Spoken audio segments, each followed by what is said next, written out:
রাষ্ট্রপতি নির্বাচন করে জাতীয় সংসদ। শারীরিক ও মানসিক সক্ষমতার সীমাবদ্ধতার কারণ দেখিয়ে বিদায় নিয়েছেন সাবেক রাষ্ট্রপতি মোহাম্মদ শাহাবুদ্দিন। তার এই আকস্মিক প্রস্থানের পর সাংবিধানিক বাধ্যবাধকতায় রাষ্ট্রের ভারপ্রাপ্ত অভিভাবকের হাল ধরেছেন স্পিকার হাফিজউদ্দিন আহমেদ। কিন্তু এটি কেবল একটি অস্থায়ী ব্যবস্থা। ঘড়ির কাঁটা টিকটিক করে জানান দিচ্ছে এক অলঙ্ঘনীয় নিয়মের কথা।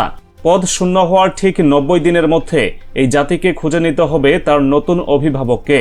দেশের 23তম রাষ্ট্রপতির মাথায় উঠতে যাচ্ছে রাষ্ট্রের সেই সর্বোচ্চ মুকুট। কিন্তু কে সেই ব্যক্তি যার হাতে অর্পিত হবে দেশের সবচেয়ে সম্মানজনক এই পদ?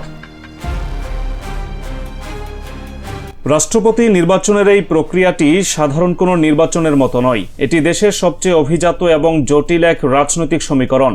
এখানে দেশের কোটি কোটি সাধারণ মানুষ সরাসরি ভোট কেন্দ্রে যান না, বরং সাধারণ মানুষের দেওয়া ম্যান্ডেটে যারা জাতীয় সংসদের অধিবেশনে বসেন সেই নির্বাচিত সংসদ সদস্যরাই এখানে চূড়ান্ত ভাগ্য নির্ধারক। গোটা নির্বাচন প্রক্রিয়ার আয়োজক হিসাবে মাঠে থাকে নির্বাচন কমিশন, আর ভোট যুদ্ধের মূল ময়দান হল জাতীয় সংসদের সংরক্ষিত অধিবেশন কক্ষ। প্রধান নির্বাচন কমিশনার এই পুরো প্রক্রিয়ার রিটার্নিং অফিসার হিসেবে তফসিল ঘোষণা করেন। এখন যদি সংসদের ভেতরের শক্তির হিসাব নিকাশ করা হয় তবে চিত্রটি অত্যন্ত স্পষ্ট। 350 আসনের এই বিশাল সংসদে বাংলাদেশ জাতীয়তাবাদী দল বা বিএনপির একারই দখলে রয়েছে 247টি আসন, অর্থাৎ 2/3 সংখ্যাগরিষ্ঠতার এক অভেদ্য দুর্গ তৈরি করে রেখেছে দলটি। গাণিতিক এই হিসাব বলছে রাষ্ট্রপতি নির্বাচনের চাবিকাঠি এখন সম্পূর্ণভাবে একটি মাত্র দলের হাতেই বন্দী। বিএনপির হাইকমান্ড যার নামের পাশে সিলমোহর বসাবে তার বঙ্গভবনে প্রবেশ কার্যত শতভাগ নিশ্চিত। সংসদীয় এই হিসাবের কারণে অন্য কোনো দল যদি প্রার্থী না দেয় তবে বিনা প্রতিদ্বন্দ্বিতাতে রাষ্ট্রের সর্বোচ্চ আসনে আসীন হবেন বিএনপির মনোনীত সেই কাণ্ডারি। তবে এই নির্বাচনের ভেতরে লুকিয়ে আছে সংবিধানের সবচেয়ে রোমাঞ্চকর এবং চমকপ্রদ একটি বিধান, যা এই পুরো প্রক্রিয়াকে এক অনন্য মাত্রা দেয়। দেশের সাধারণ সংসদীয় আইনে সংবিধানের 70 অনুচ্ছেদ এক কঠিন দেয়াল হয়ে দাঁড়িয়ে থাকে। যেখানে কোনো সংসদ সদস্য দলের নির্দেশনার বাইরে গিয়ে ভোট দিলে তার পদ চিরতরে বাতিল হয়ে যায়। কিন্তু অবিশ্বাস্য হলেও সত্য, রাষ্ট্রপতি নির্বাচনের ক্ষেত্রে এই 70 অনুচ্ছেদ সম্পূর্ণ অকার্যকর। এটি এমন এক সাংবিধানিক রক্ষাকবচ যা সংসদ সদস্যদের দেয় শর্তহীন স্বাধীনতা। এই একটি মাত্র ভোটে তারা কোনো দলের আজ্ঞাবহ নন। ব্যালটটি থাকে সম্পূর্ণ গোপন। কে কাকে ভোট দিলেন তা জানার কোনো আইনি সুযোগ নেই।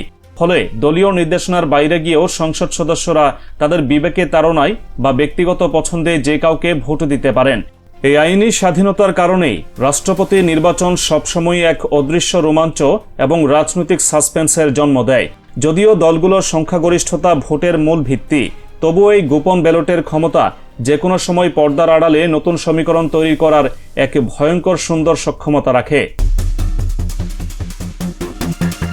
ইতিহাসের পাতা উল্টালে দেখা যায় সংসদীয় ব্যবস্থা পুনঃপ্রবর্তনের পর বাংলাদেশের ইতিহাসে কেবল একটি মাত্র রাষ্ট্রপতি নির্বাচনে সরাসরি এই মহারণ বা ভোটাভুটি দেখার সুযোগ হয়েছিল।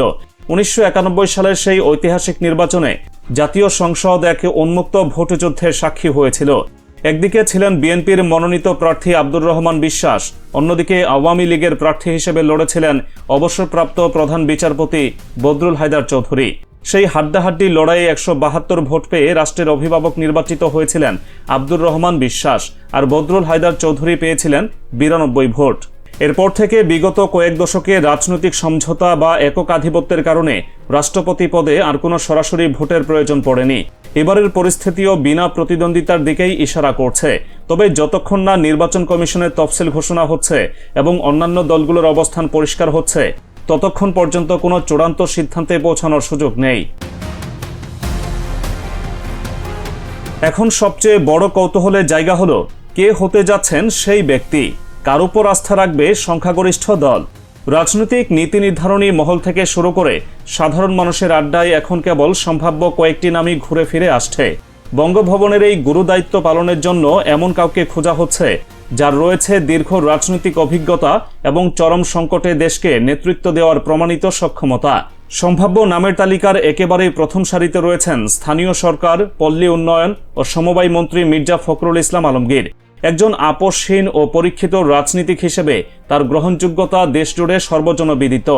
একই সঙ্গে অত্যন্ত শক্তভাবে উচ্চারিত হচ্ছে বিএনপির স্থায়ী কমিটির বর্ষিয়ান সদস্য খন্দকার মোশাররফ হোসেন, ডক্টর আব্দুল মঈন খান, নজরুল ইসলাম খান এবং আলতাফ হোসেন চৌধুরীর নাম, যারা প্রত্যেকেই দেশ এবং দলের বিভিন্ন গুরুদায়িত্ব অত্যন্ত সফলতার সাথে পালন করে এসেছেন। তবে রাজনীতি সবসময় চমক দিতে ভালোবাসে, তাই রাজনীতিকদের বৃত্তের বাইরে গিয়ে বর্তমান স্পিকার হাফিজউদ্দিন আহমদ এবং অবসরপ্রাপ্ত প্রধান বিচারপতি সৈয়দ রেফাত আহমেদের নামও পরবর্তী রাষ্ট্রপতি হিসেবে প্রবলভাবে আলোচনায় রয়েছে। তবে এই নামগুলো ছড়াছড়ি থাকলেও পর্দার পেছনের খেলাটা সম্পূর্ণ ভিন্ন। কেন এখনো চূড়ান্ত প্রার্থীর নাম ঘোষণা করা হচ্ছে না? এর পেছনের কারণটি অত্যন্ত গভীর এবং সুদূরপ্রসারী। দলের শীর্ষ নীতি নির্ধারকরা কেবল একজন ব্যক্তিকে বঙ্গভবনে পাঠিয়েই দায়িত্ব শেষ করতে চাইছেন না, তারা চাইছেন রাষ্ট্রের শাসনতান্ত্রিক কাঠামোতে এক যুগান্তকারী পরিবর্তন আনতে। বিদ্যমান সংবিধান অনুযায়ী দেশের সরকার ব্যবস্থায় রাষ্ট্রপতির পদটি অনেকটাই আলংকারিক। তিনি স্বাধীনভাবে কেবল দুটি কাজ করতে পারেন: প্রধানমন্ত্রী এবং প্রধান বিচারপতি নিয়োগ। রাষ্ট্রের বাকি সব সিদ্ধান্ত তাকে নিতে হয় প্রধানমন্ত্রীর পরামর্শ অনুযায়ী। এই কাঠামোগত দুর্বলতার কারণে রাষ্ট্রপতির নিজস্ব কোনো সিদ্ধান্ত নেওয়ার ক্ষমতা থাকে না। ঠিক এই জায়গাতেই একটি বড় ধরনের আঘাত হানতে চাইছে নীতি নির্ধারকরা। নতুন রাষ্ট্রপতি নির্বাচনের আগে বা ঠিক সমসাময়িক সময়ে সংবিধানের একটি বড় সংশোধনীর রূপরেখা নিয়ে কাজ চলছে। লক্ষ্য একটাই, প্রধানমন্ত্রী এবং রাষ্ট্রপতির ক্ষমতার মধ্যে একটি যৌক্তিক ও নিখুঁত ভারসাম্য তৈরি করা, যাতে রাষ্ট্রের অভিভাবক হিসেবে রাষ্ট্রপতি কোনো সংকটে কেবল নীরব দর্শক হয়ে না থাকেন, বরং শাসনতান্ত্রিক ভারসাম্য রক্ষায় একটি কার্যকর ভূমিকা পালন করতে পারেন। রাষ্ট্রপতির ক্ষমতার এই সম্ভাব্য আইনি বিন্যাস এবং সাংবিধানিক রূপরেখা চূড়ান্ত হওয়ার পরই মূলত দলীয় ফোরাম থেকে সেই কাঙ্ক্ষিত প্রার্থীর নাম ঘোষণা করা হবে।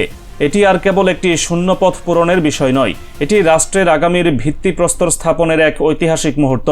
নির্বাচন কমিশন কবে এই মহাসংগ্রামে তফসিল ঘোষণা করবে আর রাজনৈতিক দলগুলো তাদের তরুপে তাস কবে জনসম্মুখে আনবে, তার উপরেই ঝুলে আছে দেশের আগামী দিনের সম্পূর্ণ রাজনৈতিক ভাগ্য। 23তম রাষ্ট্রপতির এই নির্বাচন বাংলাদেশের ইতিহাসে এমন এক মাইল ফলক হতে যাচ্ছে, যা কেবল একজন ব্যক্তিকে মুকুট পরাবে না, বরং আগামী কয়েক দশকের জন্য দেশের ক্ষমতার ভারসাম্যকে নতুন করে সংজ্ঞায়িত করবে। বঙ্গভবনের শূন্য সিংহাসন এখন সেই যোগ্যতম অভিভাবকের অপেক্ষায়। সময় ঘনিয়ে আসছে, আর সেই সাথে ঘনীভূত হচ্ছে রাজনৈতিক অঙ্গনের এই মহা সাসপেন্স। মানুষের দৃষ্টি এখন কেবল একটি দিকে, কে হচ্ছেন রাষ্ট্রের সেই 23তম অভিভাবক।